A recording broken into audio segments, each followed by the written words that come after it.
Listen to your preferred news feeds with Odiogo.com. A British nationalist view of the Obama phenomena. On the day of the inauguration of the first black president of the United States, it is worth considering the effects of the Obama presidency from a British nationalist perspective. Without doubt, the Obama phenomenon will be used by left liberal commentators at home as a stick to beat British nationalists. The rise of Mr. Obama is already being portrayed as a vindication of American multiculturalism which should somehow be emulated in Britain.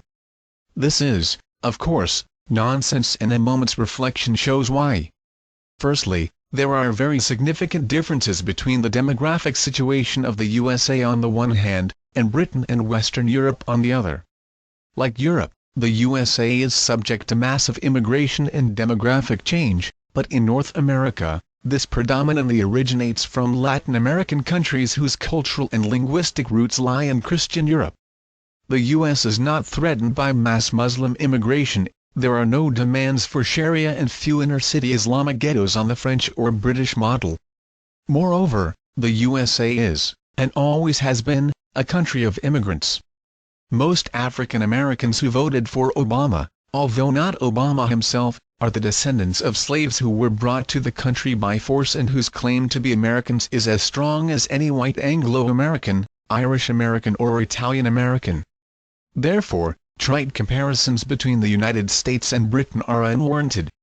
Secondly, media coverage in the wake of Barack Obama's election victory sought to give the impression that he had been propelled to the presidency, almost by united acclamation of the entire American electorate. A sepological analysis indicates that the truth is rather different.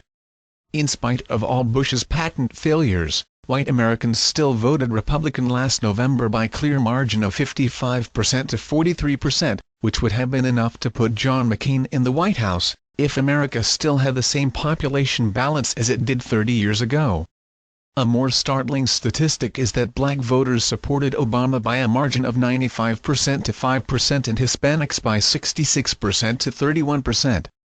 Far from demonstrating that race is no longer a factor in U.S. politics, the Obama victory actually proved the preeminence of ethnic affiliation as an influence on voting patterns. Indeed, it showed that the decline of white America has now made it possible for the first time to build a Hispanic black-led coalition capable of seizing the reins of power.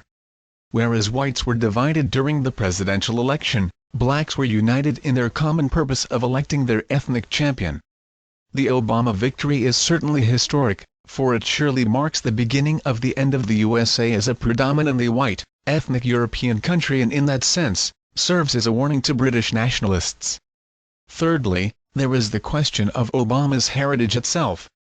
The media has unquestioningly followed Obama's lead in describing him as black, when as the son of a white American woman and a Kenyan man.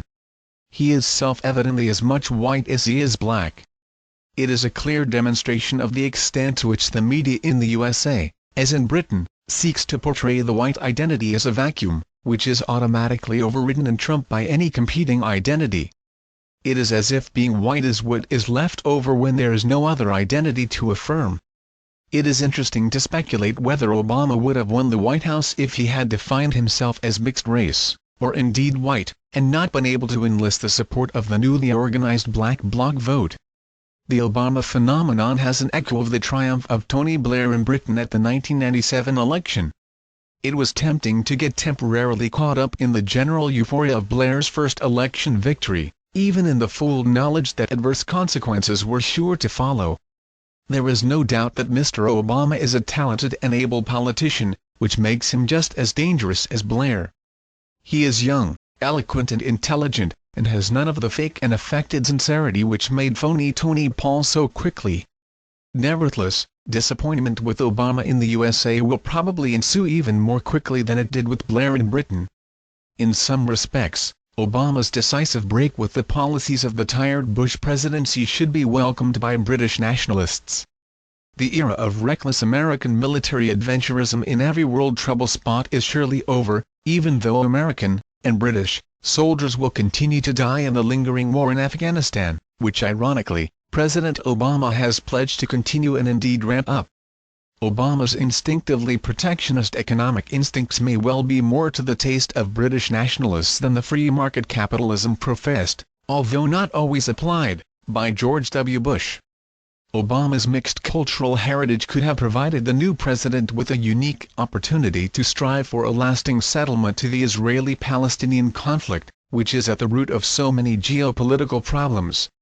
However, in the present climate of economic collapse, it is unlikely that President Obama will have either the time, or the inclination, to take on this intractable issue in the short interval before his political capital starts to ebb away.